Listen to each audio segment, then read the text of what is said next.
Baik, assalamualaikum warahmatullahi wabarakatuh. Eh, Hari ini saya akan menjelaskan tentang suatu permasalahan yang ada dalam hukum perdata. Sebelumnya perkenalkan dulu, nama saya Reza Ali dengan NPM 221 2011 450 dan dengan dosen pengampu Ibu Siti Nur Hasanah SHMH. Adapun video ini ditujukan untuk menyelesaikan tugas hukum perdata. Oke, langsung saja kita masuk ke dalam permasalahannya. Baik, permasalahan yang kita akan bahas kali ini yaitu tentang sifat berlakunya hukum perdata. Jadi, sifat berlakunya hukum perdata itu ada dua, yaitu bersifat memaksa dan bersifat sukarela. Nah, dalam ikatan perkawinan ada beberapa pihak yang melakukan perkawinan lebih dari satu orang atau poligami. Nah, tetapi pihak yang melakukan perkawinan lebih dari satu orang tersebut itu tidak merasa dirugikan gitu. Jadi, apakah fakta itu bisa masuk ke dalam sifat hukum perdata yang bersifat memaksa atau bersifat sukarela? Nah, sebelum kita menjawab pertanyaan tersebut, ada baiknya kita menjelaskan dulu nih, membahas kita apa sih hukum perdata yang bersifat memaksa, apa sih yang hukum perdata yang bersifat sukarela. Baik, kita lanjutkan. Hukum perdata yang bersifat memaksa ya. Hukum perdata yang bersifat memaksa yaitu merupakan peraturan-peraturan hukum yang tidak boleh dikesampingkan sehingga harus ditaati oleh orang yang berkepentingan. Misalnya seperti perceraian yang hanya dapat dilakukan di depan sidang pengadilan berdasarkan alasan sah yang telah ditentukan. Nah, adapun hukum perdata yang bersifat sukarela ya. Nah, hukum perdata yang bersifat sukarela ini merupakan peraturan-peraturan yang boleh dikesampingkan nih oleh orang-orang yang berkepentingan sepanjang kepentingannya menghendaki peraturan tersebut dikesampingkan. Nah, hukum perdata bersifat sukarela ini cocok ya dengan permasalahan kita di awal tadi yang istrinya itu tidak merasa dirugikan. Nah, berarti dia masuk ke dalam kepentingannya menghendaki peraturan tersebut dikesampingkan. Kita lanjut dulu ke permasalahan awal tadi ya.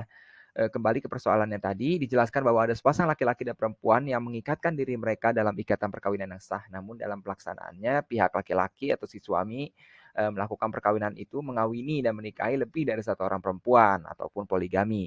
Nah, dan pihak perempuan atau si istri ini merasa tidak dirugikan gitu atas tindakan tersebut. Gak apa-apa lah. Jadi berdasarkan fakta kejadian di atas nih bisa masuk ke dalam hukum perdata yang bersifat memaksa atau sebaliknya malah bersifat sukarela. Oke, jika kita menelaah gitu ya, kita harus melihat dari perspektif BW Burger Liquid Book atau KUH Perdata gitu ya.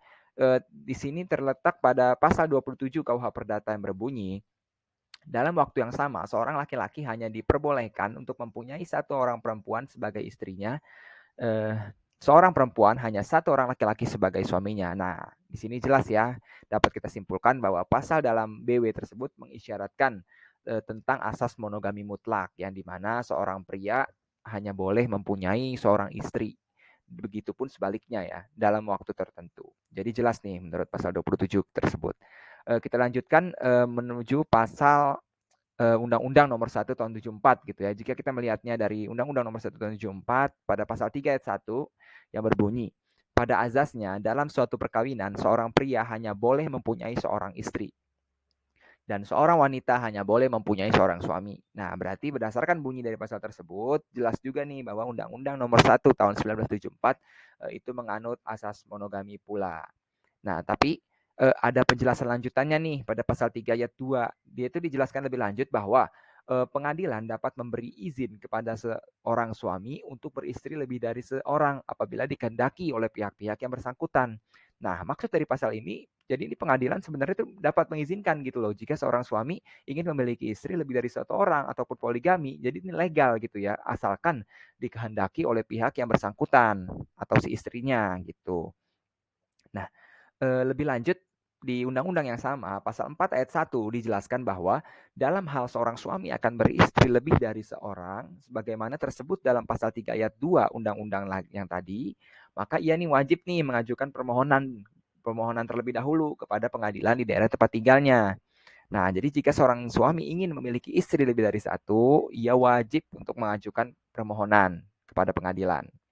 Nah, namun dalam prakteknya gitu ya, pengadilan nih nggak bisa langsung memberi izin saja gitu, langsung gitu kepada pihak suami untuk beristri lebih dari satu gitu, melainkan harus terpenuhinya beberapa syarat-syarat tertentu gitu ya.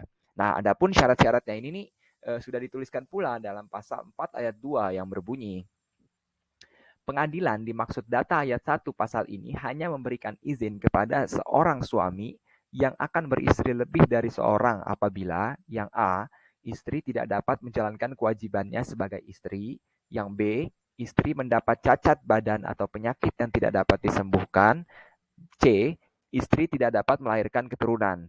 Nah, jadi pengadilan nih bisa memberikan izin kepada seorang suami jika eh, syarat-syarat ini nih terpenuhi gitu. Jadi berdasarkan penjelasan di atas gitu ya, terdapat beberapa perbedaan nih kalau kita lihat antara Undang-Undang Nomor 1 Tahun 1974 tentang perkawinan dengan KUH Perdata mengenai asas monogami ini. Di dalam KUH Perdata asas monogami yang dianut nih mutlak gitu ya. Dapat dilihat dalam pasal 27 tadi menyatakan bahwa dalam waktu yang sama seorang laki-laki ini hanya diperbolehkan mempunyai seorang perempuan sebagai istri dan juga sebaliknya.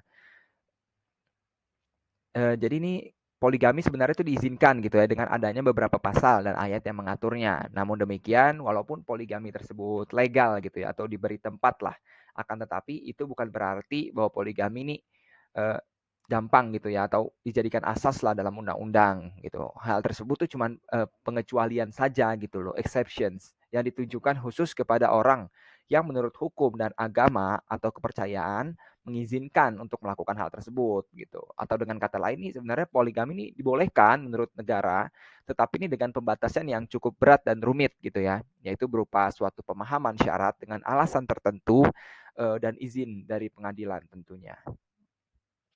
Nah, adapun kesimpulan yang dapat kita sampaikan, jadi nih kesimpulannya nih fakta dari permasalahan di atas menurut saya itu dia masuk ke dalam sifat hukum perdata yang bersifat sukarela. Mengapa? Hal tersebut dikarenakan pihak yang melakukan perkawinan lebih dari satu orang ataupun poligami ini itu tidak dilarang gitu secara mutlak di dalam undang-undang, melainkan dibolehkan tetapi dengan pembatasan yang tadi cukup berat tadi gitu ya, rumit, yaitu berupa suatu pemahaman syarat dengan alasan tertentu dan tentunya izin pengadilan. Nah, jika si istri atau pihak yang bersangkutan tidak merasa dirugikan juga gitu atas perkawinan suaminya gitu ya, lebih dari satu orang gitu, maka hal ini dapat menjadi pengecualian gitu, exceptions bagi si suami terhadap peraturan undang-undang tersebut gitu.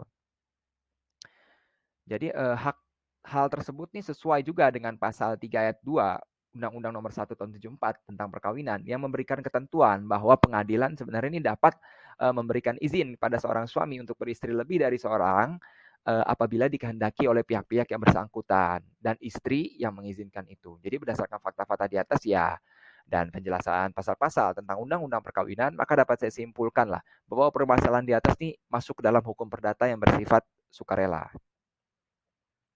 Namun, kembali lagi ke yang tadi gitu ya, untuk mengajukan permohonan nih tidak cukup hanya atas izin salah satu pihak saja atau pihak istri saja gitu ya, melainkan ada permohonan kepada pengadilan yang wajib untuk memenuhi syarat-syarat sebagai berikut. Untuk dapat mengajukan permohonan kepada pengadilan, sebagaimana dimaksud dalam pasal 4 ayat 1 Undang-Undang Nomor 1 Tahun 74, nah maka harus dipenuhi syarat-syarat sebagai berikut nih, yang nggak boleh dilupakan juga. Yang A, itu adanya persetujuan dari istri dan istri-istri, dan yang B, adanya kepastian bahwa suami mampu menjamin keperluan-keperluan hidup istri-istri dan anak-anak mereka, dan yang C, yang terakhir, adanya jaminan bahwa suami akan berlaku adil terhadap istri-istri dan anak-anak mereka. Jadi itulah hasil dari pembahasan saya hari ini. Kurang lebihnya mohon maaf gitu ya. Semuanya ini hanya berdasarkan perspektif saya, hanya berdasarkan pemikiran saya. Jika ada salah atau kurang dalam penyampaian bisa mohon dikoreksinya. Kurang lebihnya mohon maaf. Wassalamualaikum warahmatullahi wabarakatuh.